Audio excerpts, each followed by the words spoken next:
زمین میلی نہیں ہوتی، زمن میلا نہیں ہوتا، محمد کے غلاموں کا کفن میلا نہیں ہوتا۔ دوستان محترم، پچھلی ویڈیو میں کیا جانے والا سوال کہ ہمارے پیارے آقا صلی اللہ علیہ وسلم کہاں، کس مہینے، کس دن اور کس وقت پیدا ہوئے، اور صحیح جواب دینے والے لوگوں کے نام یہ رہے: محمد فرقان، محمد عاقب، عبد الرحمن، نیاز، وارث، عبداللہ۔ چلیے پروگرام شروع کرتے ہیں، اور یہ رہا آج کا پہلا سوال: ہر کافر کی قبر میں کتنے اژدہے مسلط کیے جاتے ہیں؟ اور آپ کے آپشن یہ رہے: اے 50 اژدہے،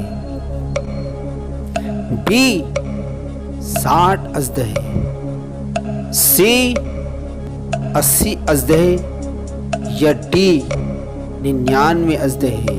اور اب آپ کا وقت یہاں سے شروع ہوتا ہے۔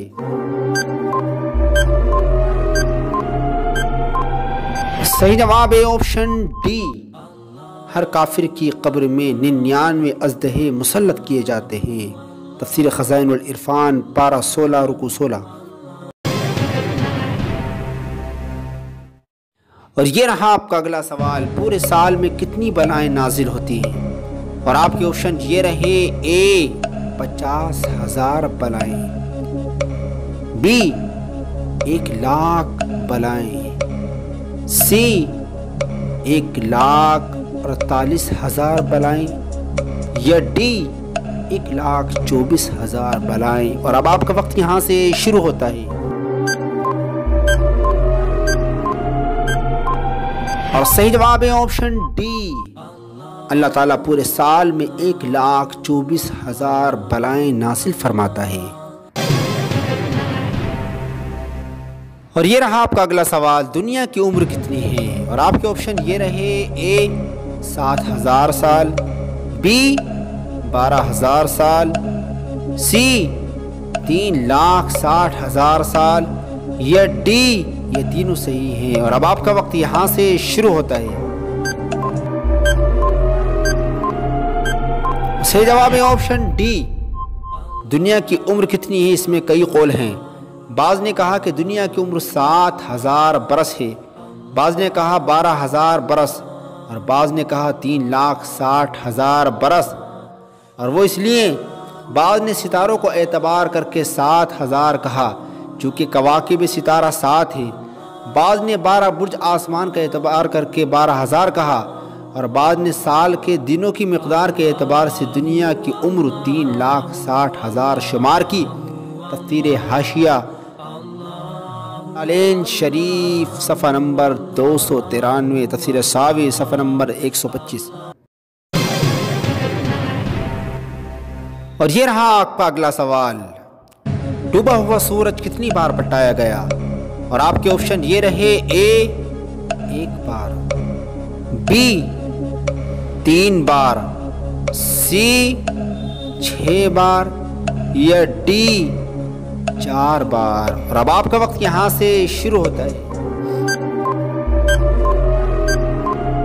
اور صحیح جواب ہے آپشن سی، سورج کو روکنا اور اسے لوٹانا 6 مقامات میں وارد ہوا ہے۔ ان میں سے 3 مقامات میں حضور اکرم صلی اللہ علیہ وسلم کے لیے: نمبر 1 شب معراج کے بعد، جبکہ حضور اکرم صلی اللہ علیہ وسلم نے خبر دی کہ اس رات واپسی پر قریش کے قافلے کو میں نے راستے میں دیکھا، اور یہ نشانی بھی بتائی کہ ان کا ایک اونٹ بھاگ گیا تھا اور قافلے کے کچھ لوگ اس کی تلاش میں سرگرداں تھے۔ اس پر قریش کے لوگوں نے پوچھا: بتائیے وہ قافلہ کب تک یہاں پہنچ جائے گا؟ فرمایا: بدھ کے دن۔ جب بدھ کا دن آیا تو قریش اس قافلے کا انتظار کرنے لگے کہ کب پہنچے، یہاں تک کہ دن تمام ہونے لگا اور قافلہ نہیں آیا۔ اس وقت حضور اکرم صلی اللہ علیہ وسلم نے دعا کی، چنانچہ اس دن سورج کو غروب ہونے سے حق تعالی نے 1 گھنٹے کے لیے روک دیا، پھر قافلہ پہنچ گیا۔ دوسرا واقعہ حضور اکرم صلی اللہ علیہ وسلم کے لیے روز خندق میں بیان کیا گیا، جبکہ اس جنگ میں نماز عصر کا قضا ہو گئی، پھر حضور اکرم صلی اللہ علیہ وسلم نے دعا کی، جیسا کہ بعض روایتوں میں آیا ہے، اور مشہور یہ ہے کہ بعد از غروب آفتاب قضا پڑی تھی۔ اور تیسرا واقعہ یہ ہے کہ حضرت علی کرم اللہ تعالی وجہہ الکریم کی نماز عصر قضا ہو گئی، پھر حضور اکرم صلی اللہ علیہ وسلم نے دعا کی اور سورج لوٹایا گیا، پھر انہوں نے نماز ادا کی۔ چوتھا واقعہ حضرت یوشع علیہ السلام کے لیے ہے، چنانچہ مواہب میں مذکور ہے کہ حضرت یوشع علیہ السلام جمعے کے دن ظالموں سے جنگ کر رہے تھے۔ جب آفتاب کے غروب کا وقت قریب ہوا تو خوف کیا کہ اگر آفتاب جنگ ختم ہونے سے پہلے غروب ہو گیا تو ہفتے کا دن شروع ہو جائے گا اور ہمیں اس دن جنگ کرنا حلال نہ ہوگا۔ انہوں نے خدا سے دعا کی اور اللہ تعالیٰ نے آفتاب کو روک دیا یہاں تک کہ وہ جنگ سے فارغ ہوئے۔ اس روکنے کے 3 صورتیں ہو سکتی ہیں، ایک یہ کہ غروب کے بعد واپس لوٹایا جائے، دوسرا یہ کہ لوٹائے بغیر روکے رکھا جائے، اور تیسرا یہ کہ اس کی رفتار کو سست کر دیا جائے۔ 5ویں بار کا واقعہ یوں ہے کہ حضرت سلیمان علیہ السلام کی نماز عصر قضا ہو گئی اور سورج پردے میں ہو گیا تو آپ نے فرمایا اس کو مجھ پر واپس فرما، تو اللہ تعالیٰ نے سورج کو لوٹا دیا۔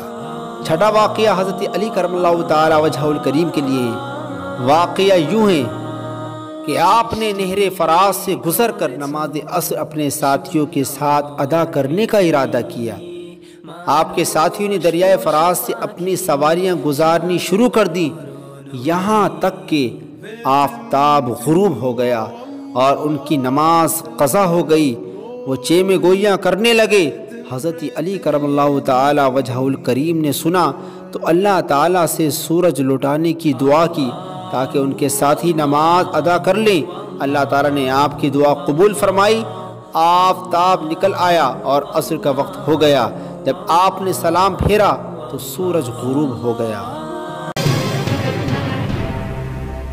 اور یہ رہا آپ کا اگلا سوال، وہ کون سے صحابی ہیں جن کی آواز 8 میل دور تک سنائی دیتی تھی؟ اور آپ کے آپشن یہ رہے، اے حضرت بلال رضی اللہ تعالی، بی حضرت عباس رضی اللہ تعالی عنہ، سی حضرت عمر فاروق رضی اللہ تعالی عنہ، یا ڈی حضرت مولا علی کرم اللہ تعالی وجہ الکریم۔ اور اب آپ کا وقت یہاں سے شروع ہوتا ہے اور صحیح جواب ہے آپشن بی، وہ حضرت عباس رضی اللہ تعالی عنہ ہیں کہ آپ کی آواز 8 میل دور تک سنائی دیتی تھی۔ حاشیہ جلالین شریف۔ اور یہ رہا آپ کا آخری سوال، حضور اکرم صلی اللہ علیہ وسلم کا نام محمد کس نے رکھا؟ دوستان محترم، اس کا جواب آپ کو کمنٹ باکس میں جا کر کے دینا ہے۔ صحیح جواب دینے والے لوگوں کے نام اگلی ویڈیو میں بولے جائیں گے۔ تب تک کے لیے آپ اپنا خیال رکھیے گا۔ اللہ حافظ، فی امان اللہ۔